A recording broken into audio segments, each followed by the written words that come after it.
this quick introduction. So we're going to start, for 10 minutes. Rudy will explain what is PIC. And then after we will come back and have, some more detailed questions about plastic, biopackaging, sustainable resources. And in the end, as usual, we're going to take your questions. So please feel free to write your question in the Q&R section, which is at the bottom or the top of the screen. You can send your question. I will take them at the end and go through if we didn't answer them before. So Rudy, I'm going to share the screen and go to your presentation, and the floor is yours. Okay. So thank you. So Plastics Innovation Competence Center contains essentially two important words, or maybe three. So first of all, it has to do with plastics, which for a chemist are called polymers.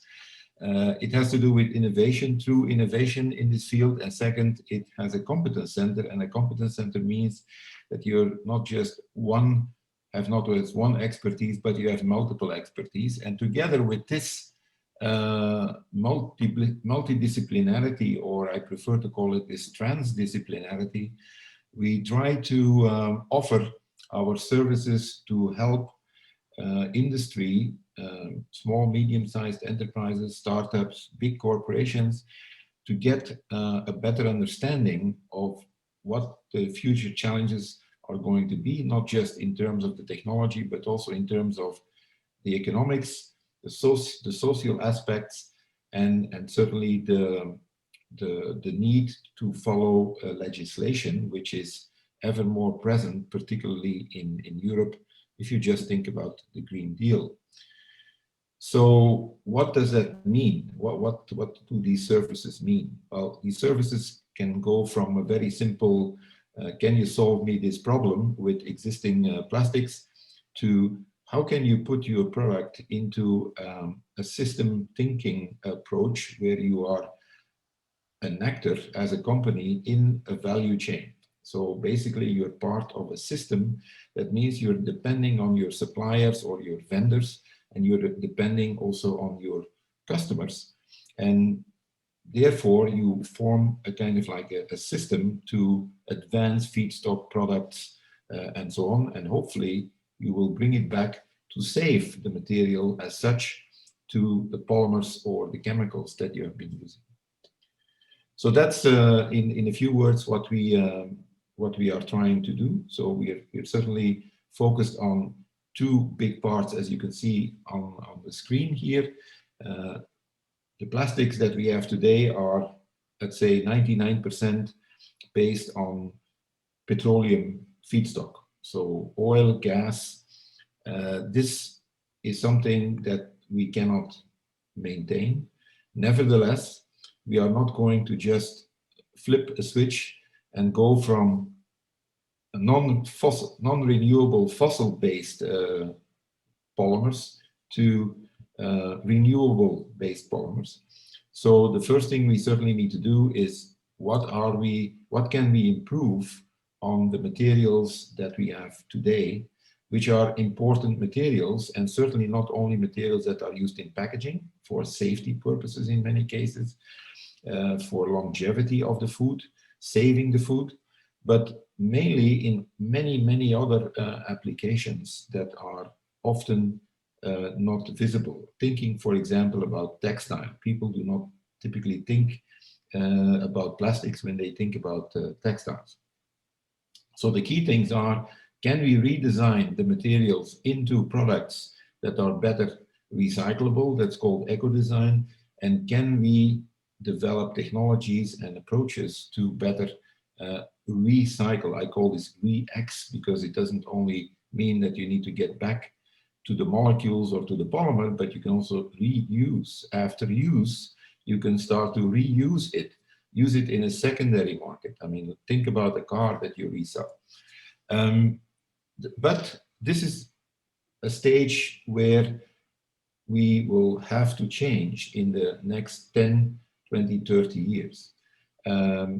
So that doesn't mean that we need to get rid of the plastics, but we need to get rid of the way we use the energy and the materials that we use. And for that, we certainly have a move to make in the direction of renewable feedstock. And there are several approaches for that. And the first thing is obviously, how can we use the biomass? Biomass today is something that is available in many million tons, even in Europe, is every year being renewed. And there are a lot of polymers in there that we can use. So these are the two big challenges for the future to the plastics industry. And obviously, the ultimate goal is, if you really want to go from a circular economy to a bioeconomy and then to a really sustainable economy, we will need to learn to live with how nature does things. And there is still a lot of things to learn. So this is a bit of what we are trying to accomplish on and obviously this is the high level picture, but from a practical perspective, we typically tend to start, where are we? What do we have today? What is our baseline? I mean, we can all dream of becoming sustainable, CO2 neutral, carbon neutral, but what does it take? And I think this is the key question. How do we get from the big picture, the philosophy, to the real action? And this is also one of the things that we are trying to do with companies of various sizes.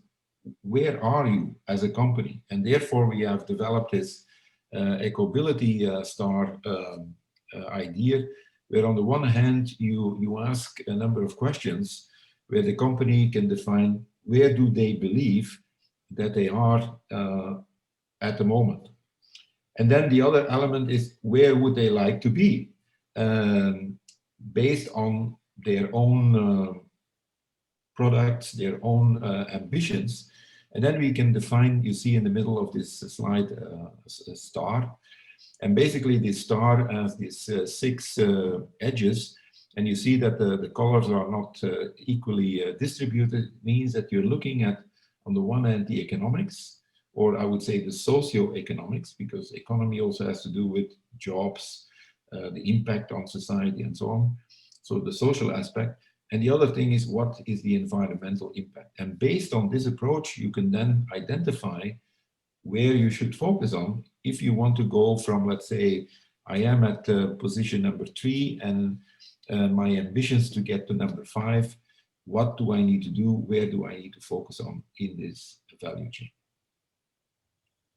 So this is one of the approaches that we are trying to follow. This is the baseline.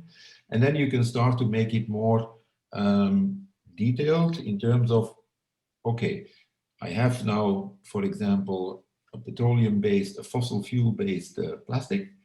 How can I get to a renewable plastic? Is this an opportunity, or do I need to make an intermediate step to redesign the existing plastic for recycling or reuse? But if I want to go to a new material, we can look into the details of what is at the moment available. Because obviously, if you're producing a specific product that requires a few hundred tons, because you're distributing your product across Europe or across the globe, then you need to make sure that you have the right feedstock, the right amounts, the right quality that will help you to do the things that you want to do. And this is what we would call the material selection. So what are available today and what could be available tomorrow? Because there are a lot of plastics and a lot of bio-based plastics available, but they are not always in quantities available that it's economically meaningful. So you need to go to scale up and so on. So we are trying to find a path in this selection. Obviously, if you have found your material, then we can go to the next step and say, okay, can we validate that this material would also work for your specific application? And then the next step, obviously, is because we all live in a system, we are all depending of, as I earlier said, on our vendors and our customers. We need to position this in such a way that we eventually can make with this material a product that is attractive to the consumers, keeping in mind the socioeconomic and also this environmental aspect. And then, so in other words, you're building a prototype. And then the next type is, how can we make this now into the system? How can we make sure that the products that we get are also renewable or as a feedstock, and how can we give it further down in the value chain to make sure that the value chain becomes circular, or that we have a system that keeps the material longer or the product longer into the value chain. Yeah, perfect. So this is these are some of the different steps that we typically take. So we start very simple. Where are we? And then we ask ourselves, where do we want to go, and how can we get there? And you need to take different steps. It's almost like growing up from like a baby. First, you cannot move, so you're just lying there, and then you start to crawl, then you start to walk, and then maybe you can start to run. And then if you're very good, you may play in the Olympics to win a game. Thank you very much, Rudy. That will conclude, the introduction. So let's go back to the screens, and I've seen that we have already a few questions lining up. Let's start with the comprehension of what PEEK is. So you come from the chemical industry and the plastic industry, obviously. What is the scope of PEEK, and what type of problems do you, on a day-to-day basis, trying to solve? Is it essentially existing plastic, or is it something more about, the perspective and the nice picture that you just explained? Well, I think there are essentially two aspects to this.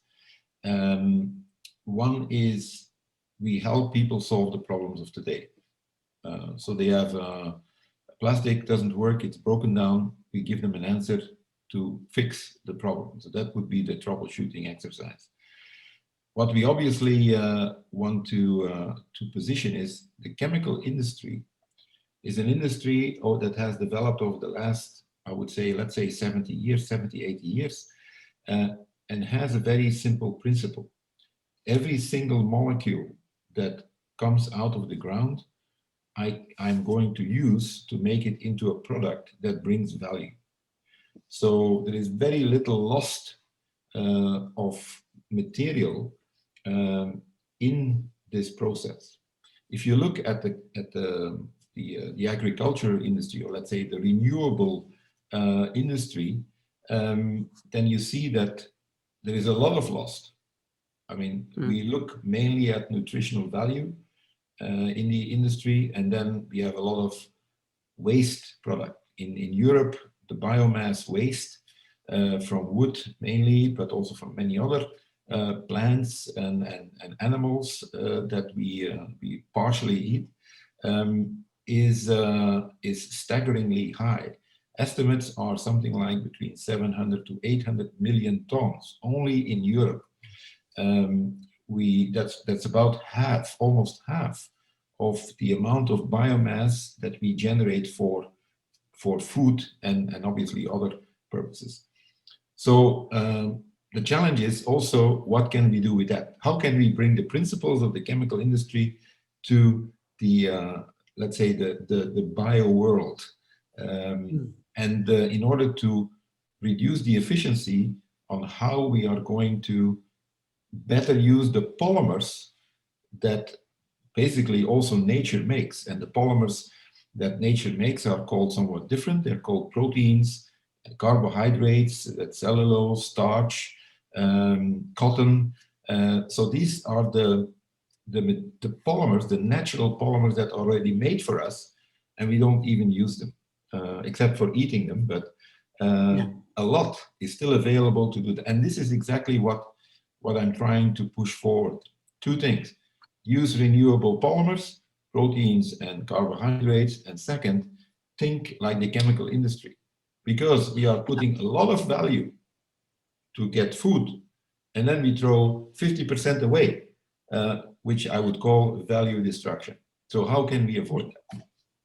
This is a very important point, Rudy, and just for a clarification. So what you're explaining is that the end of the fossil carbon plastic is not for tomorrow, and the beginning of developing this new area of biopolymer is only starting.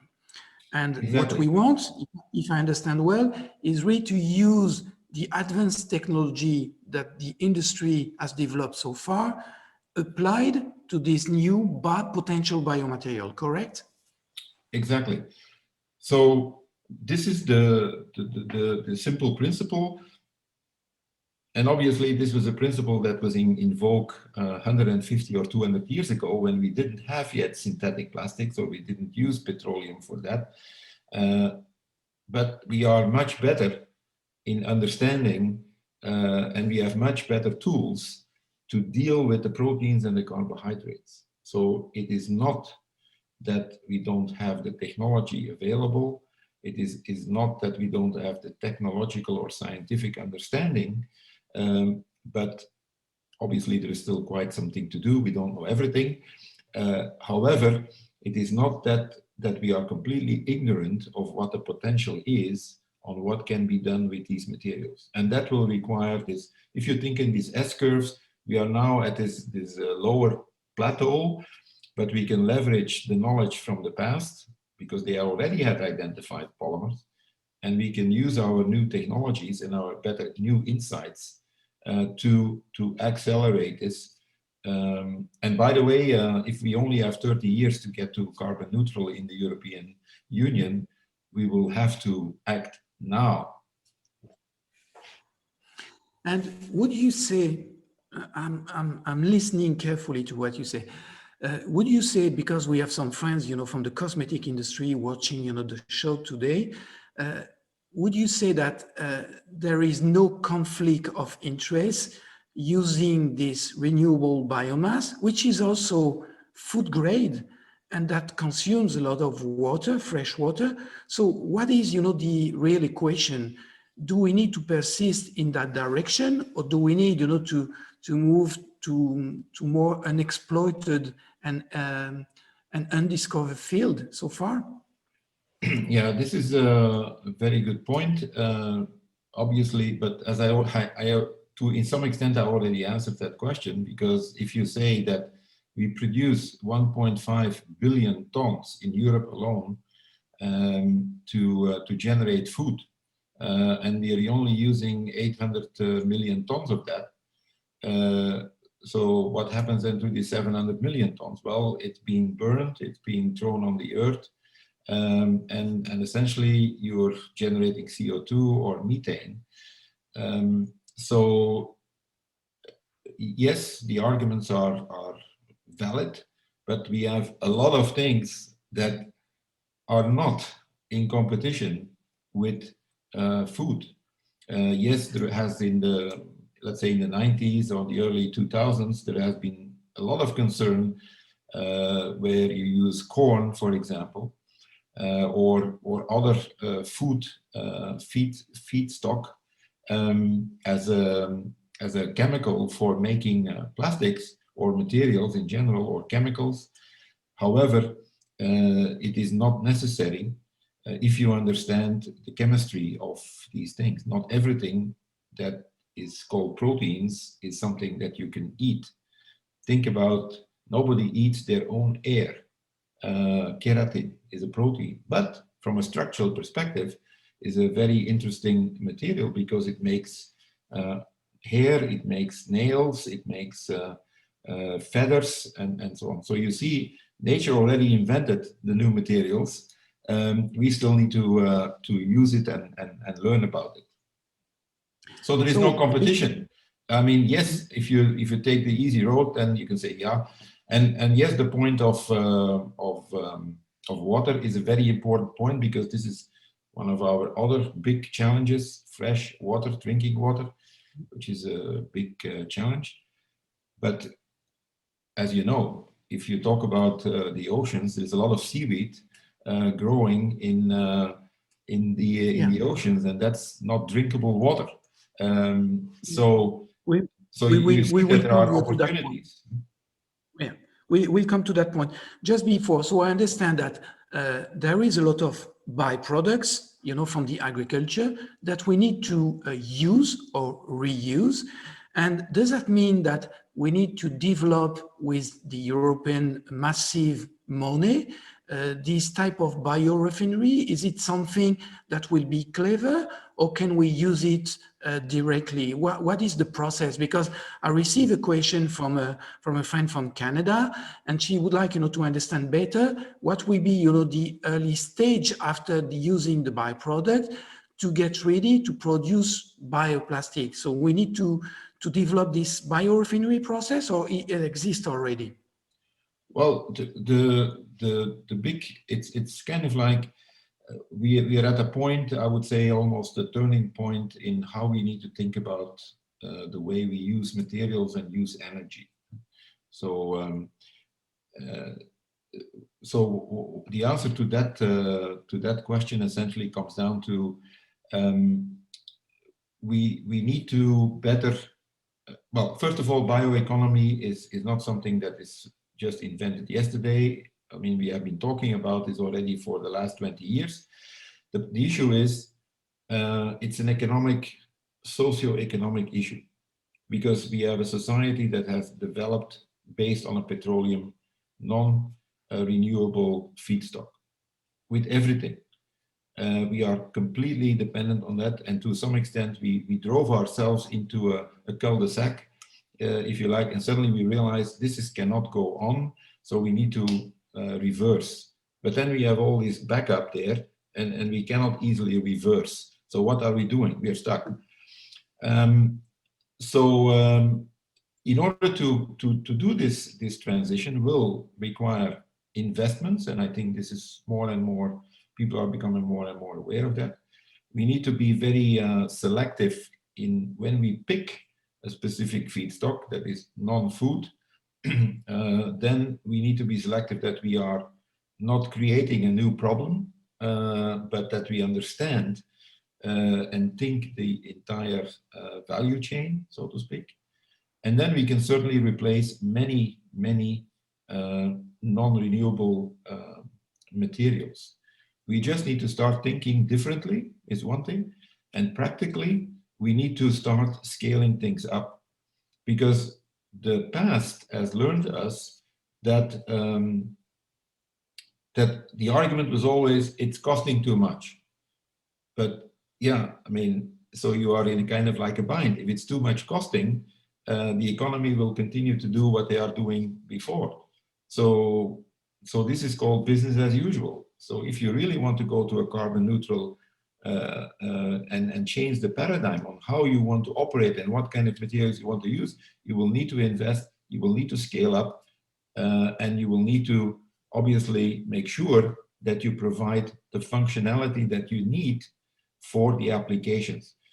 And today it is clear that many applications in plastics, you can ask a question, Mark, but there are very many applications where you cannot today replace it with a bio-based material, because we don't have the feedstock, or we don't have enough of it, or we don't have the knowledge to do it. That doesn't mean it's not possible. I mean, think of all the packaging that nature has provided. Think about an egg. I mean, you're interested in the content, not the shell. We throw the shell away. Well, unfortunately, we throw it away, but that's calcium carbonate, so we could use it for something else. Is anybody doing this? Well, they say it's too expensive. Yeah. Let's mine the Alps for calcium carbonate. So it's this dilemma that we need to overcome.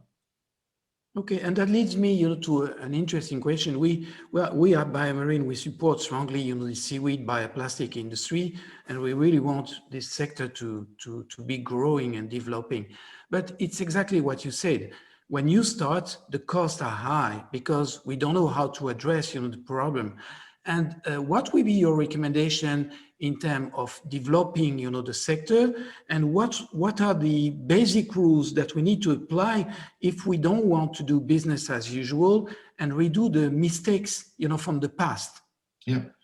Well, it's interesting you asked that question, because when we go back to when the synthetic plastics were developed, the first polyethylene did not cost €1 per kilogram.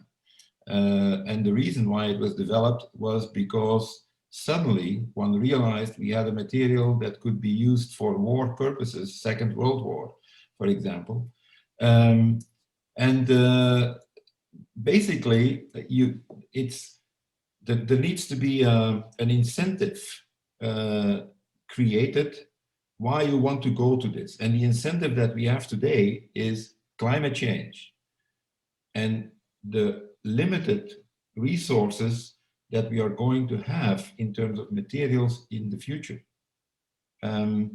So we are depending on the energy of the sun. We don't use it too much.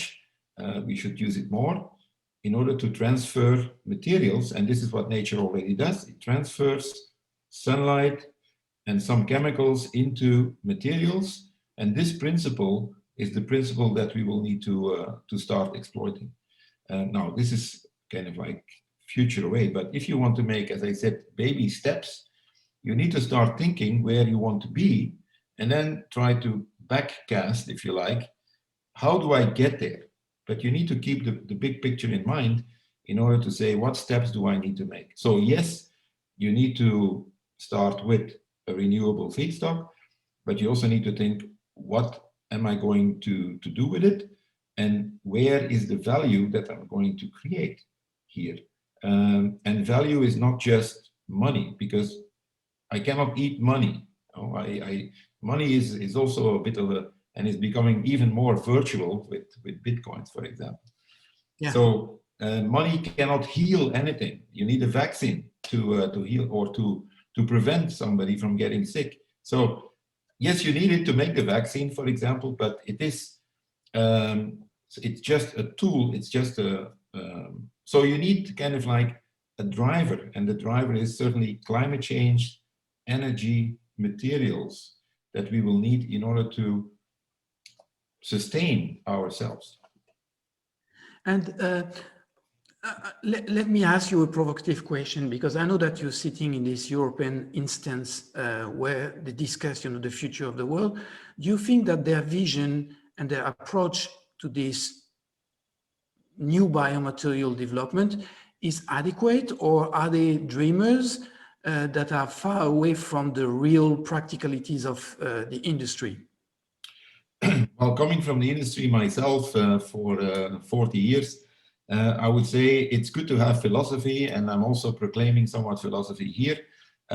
Nevertheless, you need to be extremely pragmatic, and without necessarily pointing the finger at the people that you refer to, I think we are still too much on a philosophical level, and what we are struggling with is, what do I really need to do in my everyday life?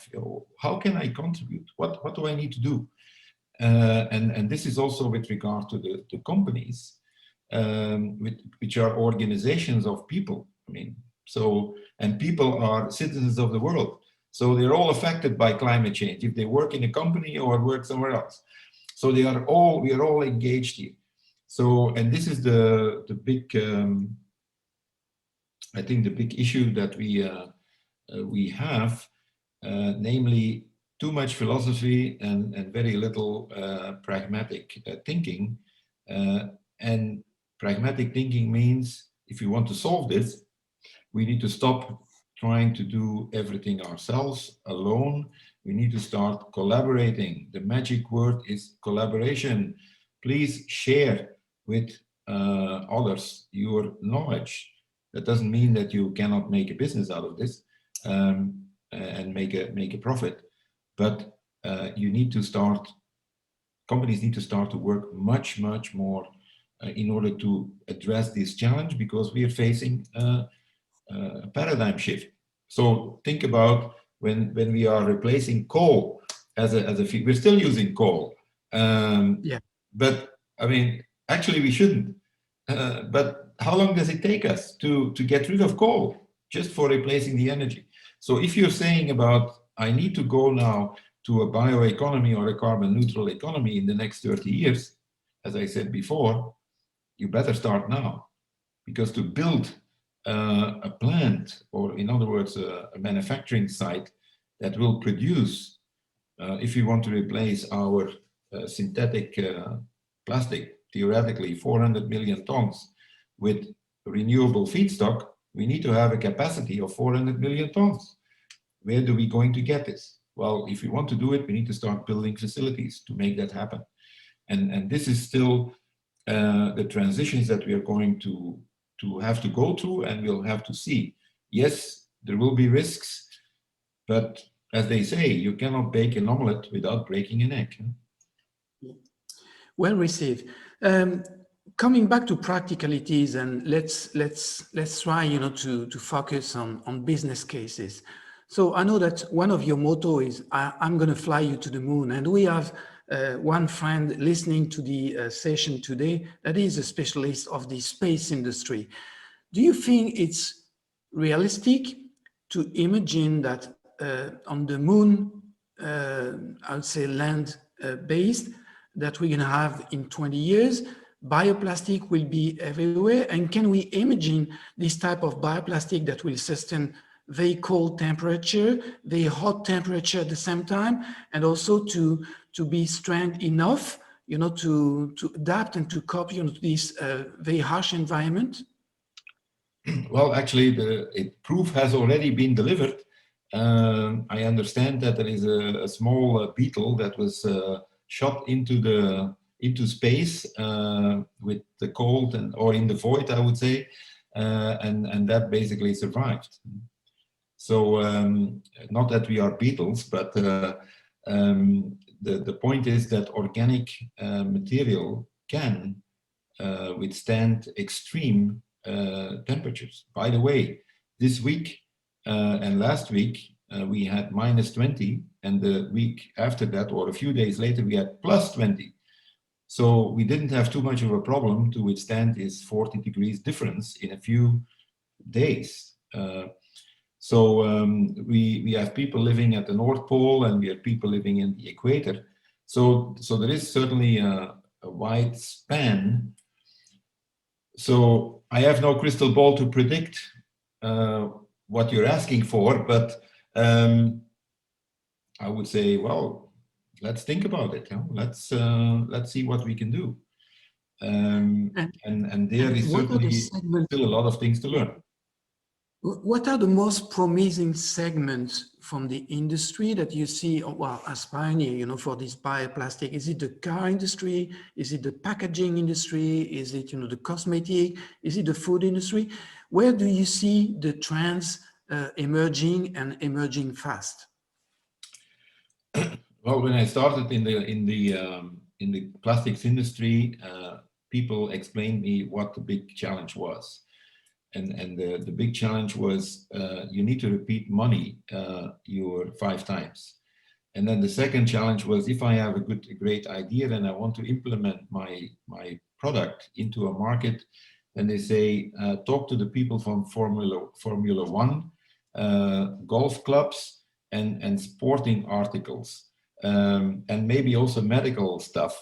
That's where you can start. Obviously, that was meant more jokingly, but to some extent there is truth in it. And the truth in that message is essentially, who can afford to have this, to span this transition from what I just explained in terms of the first kilogram of polyethylene did not cost €1. It costed 50 euro per kilogram to make it. But with the war efforts, the cables in the submarines that were made out of rubber and that devulcanized, and then you had all kinds of problems, safety and otherwise, could afford it. And that's how it grew. And then you had more production, and then the scaling brought the technology brought the price down. And now everybody takes it for granted, and people don't even think about it anymore. So, but in those days, we had exactly the same challenges in saying, oh, this is too expensive, or we cannot just replace it, which means that a replacement effort, if I want to say, oh, I'm now going into the market of packaging and replace polypropylene with a bio-based thing, I would say, forget it. Don't do it. This is not going to work because the prices and the volumes that are made are so low, you can never compete on an economic scale. So you need to go to applications that, in the first instance, until you have sufficient, let's say, turnover, that either the market grows and the scaling goes up, so the prices can go down. And that's basically how this thing works. The problem is, this will take time. And do people have enough capital, or are investors willing to wait long enough before they're going to see a return on their investment?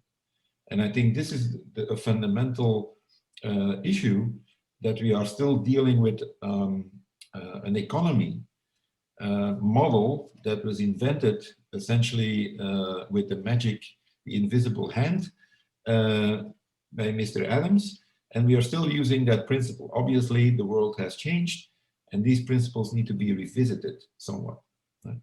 And I think this concept of approach to the market is still the same in terms of high value markets, but otherwise also in terms of, will we have enough patience to do this? And I think we will have to have enough patience, because there is something coming which is called climate change. Excellent. So I'm trying also to answer some of the questions that you're raising right now. And I'd like to come back to a more societal and more philosophical question about the end of life of plastic and bioplastic. This is a very, very important issue, because we always consider that it's an endless possibility to produce.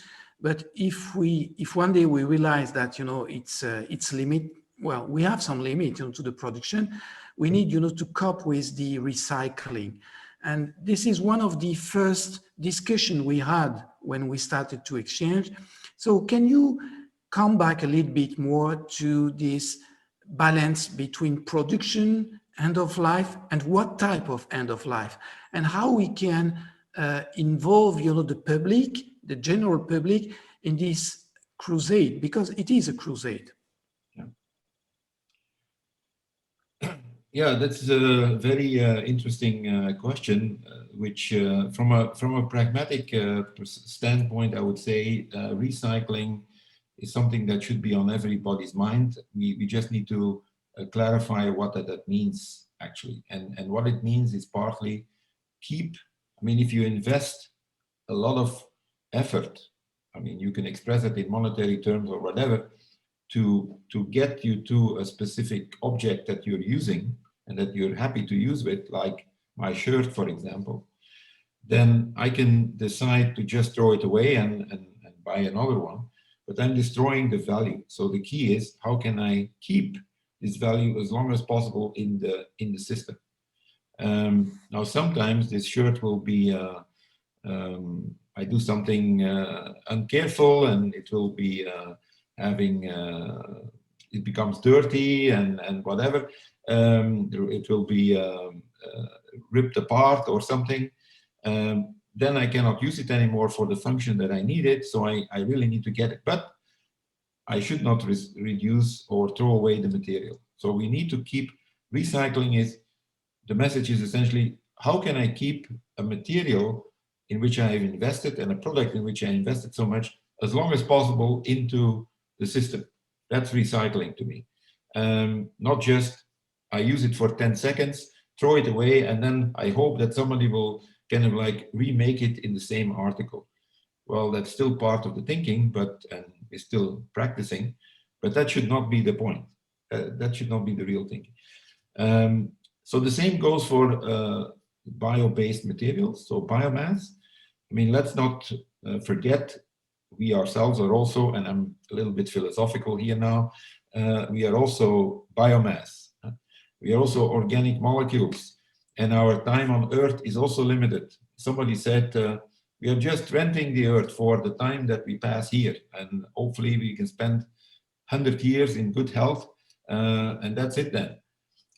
But the world, I mean, doesn't give anything. I mean, it doesn't care. I mean, we also try to personalize the virus. We try to personalize as if this particle has a conscience, you know, and is purposely attacking us. I mean, there is not such a thing. The Earth has no conscience. It is what it is. So we have all limitations. You don't believe there is a time. Gaia. You don't believe there is a Gaia and Earth, you know, take care of us. No, you're not in that philosophy. And sometimes, you know, I'm getting worried because with the conversation that we're having at this time, I was afraid that you will suggest that we need to recycle all human body into bioplastic sooner or later. Yeah, well, to some extent, it's already happening. You know, in a way, we are going back to the basic molecules, and nature will take care of it.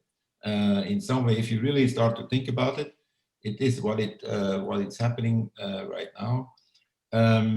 But irrespective of the ethical dimension, I think when we are looking at plastics in terms of renewable resources and materials, we need to see this in a kind of like a time span. I mean, we tend to, as human beings, we tend to only think in a specific time span. The time span that we are actively working, that we are actively doing something. But the world doesn't care. You know? So we are kind of like, if we destroy everything now, the next generation will, this is what was said in the Brundtland Declaration already in 87. So we are renting the Earth, we are using it, and we're using it up for and creating challenges and problems for the future generations. So how do we avoid that in order to sustain ourselves? Because that's the question, really. How do we sustain human race? Now, it's going to be human race requires materials. It's going to be a too long question to answer, you know, during this session. Yeah, this is a philosophical question, but but pragmatically speaking, if you look at the materials that we produce at the moment, the polymers that come from the biomass can certainly be recycled in a natural cycle. But even there, we need to make sure that we just don't waste things. Like we waste 50% of all the biomass. The energy that's been put in there, we waste. So let's use 100%. Well, we don't have to start with 100%, but let's go from 50 to 60 to 70 and so on in the next couple of years. And if we can do that, then we are on the right track. And then we will see that things will change as well. You know, the acceptance. I mean, if I think back, the acceptance of a plastic bag in relation to the acceptance of a bag that's made out of cotton or that looks brown instead of pure white is changing. So the perception and the acceptance of people for other and certainly new generations is changing. So if we keep thinking in terms of the, let's say the 50s, 60s and those decades like that, then we are on the wrong track. We need to also adapt. That's called agility, and that's why we need diversity. That's why we need diversity of thinking, not just in terms of biodiversity, but that's why we need to bring together multiple disciplines. I like to talk to sociologists in order to solve a technical problem, or to a business guy in order to exchange things. And this is this biodiversity that we need in the disciplines to really start thinking, okay, I have here my seaweed. Nobody wants to eat this, but it's a pest because it lies on the beach, it stinks, it rots. How can I make use of these carbohydrates? And that may be a good approach for the future. Okay, By the Rudy. way, No, yeah, socioeconomically, it may even be better from a local perspective. I agree. Because that's the other part. Why do I need to make something in China and ship it over here? Why cannot make it here? So we agree on this. It doesn't make sense to ship water. Yeah, especially with the seaweed. Yeah. So yeah, I mean, I can buy seaweed from Japan, right? Does it make sense? Well, at the moment, it certainly makes sense because we are willing to buy it and we are willing to pay for it, in the hope that that we have a better feeling with it. But does it make sense really? We really need to reconsider it, I think. And you have many of these examples, and I think this is the big few Rudy, big elements. Well, I will spend, years talking with you about, this, and you're so knowledgeable, on these points. But we need you to answer some of the questions our friend, try, to understand. And that will be a short question, short answers. What will be the 5 top candidates from the renewables, including, the marine renewables, that you will consider as leading potential candidates for the bioplastic? Well, if you learn from nature, there are essentially the really material are the proteins. These are the material. Carbohydrates are essentially energy carriers, so they would be functional for energy. So energy in terms of chemicals or in terms of now, if you want to ask me specific plants or specific, I cannot really give an answer to that because I'm thinking as a chemist and I'm thinking in terms of classes of materials, and these are the carbohydrates and the proteins. If you want functional materials, proteins, carbohydrates, you can do many other things with it. And there are various classes who have various functionalities, as you see in nature. So you need to think like nature. Where is nature using this for? Proteins are used for scales, protecting the fish. Proteins are used for many elastic parts. I mean, think about nature. Where is nature using it for? Yeah. Okay. And so that's for me, first choice is proteins. Second choice is carbohydrates. And there are big variability in that. Okay, perfect. Then you answered, this question. So that means that some of the seaweed that we found commonly in the ocean could be potential candidates. And we have also some huge amount of bycatches in the fishery industry that could be used also, such as, collagen residues and all the scales that we can use also for this bioplastic. Agreed. Absolutely. Okay. So now, talking about, the industry, if I'm a company developing, I would say, interesting seaweed products, and I would like to collaborate with you on developing bioplastic, what will be the collaboration, the ideal collaboration type that you want to develop with any industry partners, and how do you structure it? Yeah, okay. So first of all, I think we need to understand what the objectives are, and you need to have I need to understand what the company has in mind, or what the persons have in mind. Then we can do, as I already mentioned, how does this concept fits into the sustainability, let's say this eco-ability concept. Then we will basically identify potential applications, and then we work backwards how we are going to achieve this. So you're going to these various stages. You pick a material, you make the characteristics of this material, you make a prototype, you test it in the market. So this is a well-proven track. Now, what the ideal combination is, I like to work with industries who are willing to move forward in this direction. And yes, I'm a public institute, so I need to be funded by public money, but also by private money. So I'm not a company as a PICC, but we are there as a service provider, and I would like to be paid for the services that we deliver. We are also not interested in intellectual property as such. I feel this is the job of the industry to do this.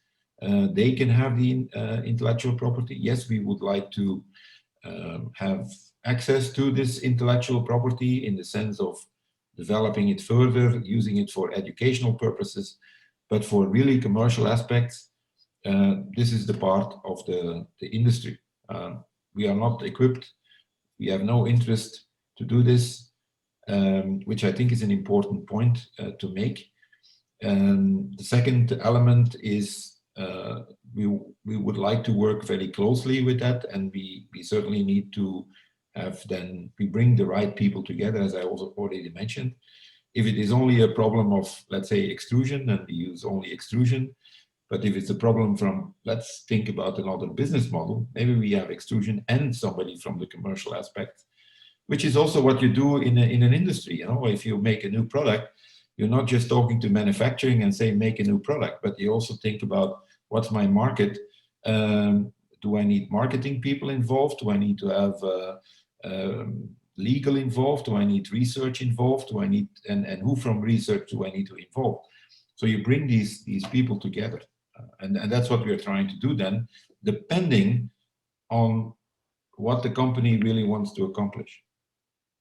And this is a stage-wise thing. So typically we start small, and then if this works, and the other magic word is what I would call trust, is a matter of trust building. I mean, we are a strange bird, for example. Who are we? So what can we deliver? Are we as good as our word? And I think this is the trust that you also always need to gain. And that's what we are certainly trying very hard to do. Yeah, an important point, and I mentioned that for all of our friends, you know, from Canada, from Austria, from wherever you are, it's important to know that PEAK is not only helping you to design the right prototype in terms of bioplastic, but they also test the injection molding, the molding. You have many very, I would say, cute technology that you can use to make, you know, the proof of concept. It's not just, you know, the polymer that you design.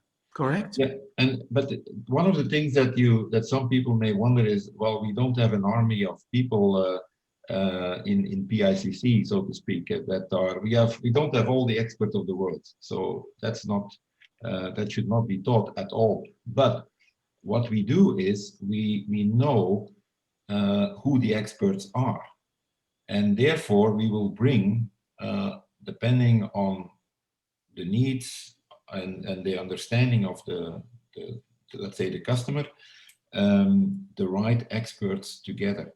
So we're kind of like, I hate to use this word, but we're kind of like brokering technology and expertise and bring that together if needed. Many things we can do ourselves. We have the entire infrastructure, I would almost dare to say, of Switzerland behind us. In terms of research equipment and so on, from a synchrotron beam to a simple melt indexer for measuring the rheology. So it's thank you so much, Rudy. Thank you so much, you know, for this very interesting conversation. I guess, you know, I'm checking. Yeah, I guess I've answered pretty much all the questions that the audience, you know, asked today. That was really, really interesting, and invites all the listeners, you know, to share. I will post online the interview with Rudy. Don't hesitate to share it, because I know that some of your contact may be looking for this type of partnership. It's really interesting, and I've been knowing Rudy for quite a long time. I like the way his brain is functioning. He's very practical.